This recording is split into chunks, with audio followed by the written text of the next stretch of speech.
2. Okay, those of you watching on YouTube, we're going to get started for our second week, our second time on the radio. Hi, this is Pastor Dave. Welcome to Persistent Hope, a time we spend together 3 times each week and talk about hope. Hope that endures. Hope that lasts. Persistent hope. I know we've only been meeting together a few times, but I'm going to use this opportunity to get a little personal with you. If you know anything about me, you know that my family is very important to me. And most of all, my wife Connie is important to me. She is my best friend, the one who believes in me when everyone else stops believing in me, the one who loves me enough to call me out when I'm thinking poor thoughts or making poor choices. Well, today is our 46th anniversary. Isn't that awesome? She has put up with me for all these years. Someone has described marriage as 2 people being thrown into a rock tumbler, each one knocking the rough edges off the other, and both in for quite a ride. Well, it's been quite a ride. We started our marriage committed to staying together until one of us dies. Honestly, there's probably been a couple of times Connie might have thought about hurrying me along, but fortunately, she's always kept loving me. Okay, do you know how we've stayed together? We're certainly not examples of perfect people. If you know us at all, you won't spend too much time with us before we're kind of, I don't want to call it bickering. We're just both strong-willed. We both have our own opinion. We both love each other, but we've always got something to say. But you know how we've stayed together? Because we're loved. We're loved by God. His love has helped us understand love. He loves us when we didn't deserve it, so we can love each other even when it doesn't seem the other deserves it.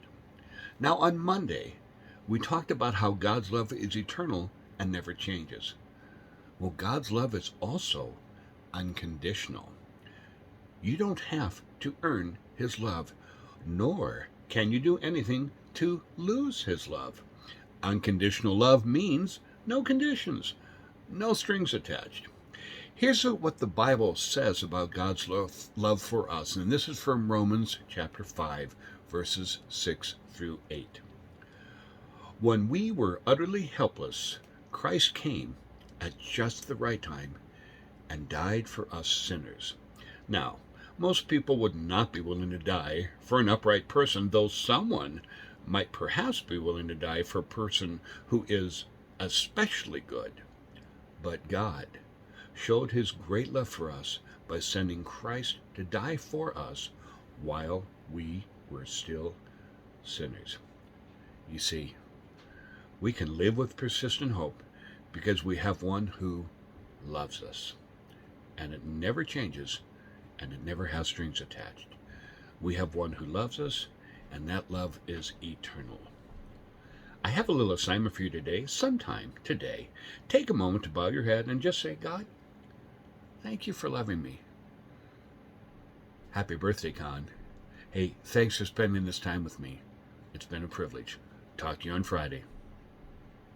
Okay, Mel, that's the end of radio. Okay, for those of you, let's talk a little bit about that. You may not know, but about 9.5 weeks ago, now by the time you see it, it'll be close to longer, but I had rotator cuff surgery. That also meant there were some other repairs that had to happen. And honestly, I got to tell you, this is going to sound kind of weird, but for several years, I've not been able to skip a stone. And if I'm lifting up the garage door, I would always lift and keep it kind of no higher than the waist and just kind of keep crawling my way up. So I've had limitations long before I slipped down the stairs in October and probably finished a job that started some years ago. Why am I telling you all that? Because I'm in the middle of therapy. By the time you get this, I'll have better use of my arm. By the time you hear this, I will have just finished. I think I will have finished, or I will be in the middle of performances at the Wilson. I'm in a musical called Crazy About You, and lots of extra movement. Why am I telling you all this? I've had to stay with it. I've had to stay with the therapy. I've had to stay with it when it aches, and I've had to work through the limitations to do it carefully. I'm wonderfully guided by Caleb, my physical therapist. But here's what I want you to know. Staying with it, you see, because God has not given up on me, He stays with me. even at times when I have made the case that he should just stop. And my arm is getting better because I'm staying with it. I want to tell you something. Wherever you are in this journey, as you're listening to our time together, our deeper time, I don't know where you are with God. I don't know where you are with a partner, but I want to tell you something. You want to get closer to people, get closer to God. You want to get closer to your spouse, get closer to God. If he has stayed with you and loved you, then you stay with him and you pursue him. Don't pursue someone else. Don't even pursue something else. Consider God's will for your life this: pursue him, obey him, do his will today.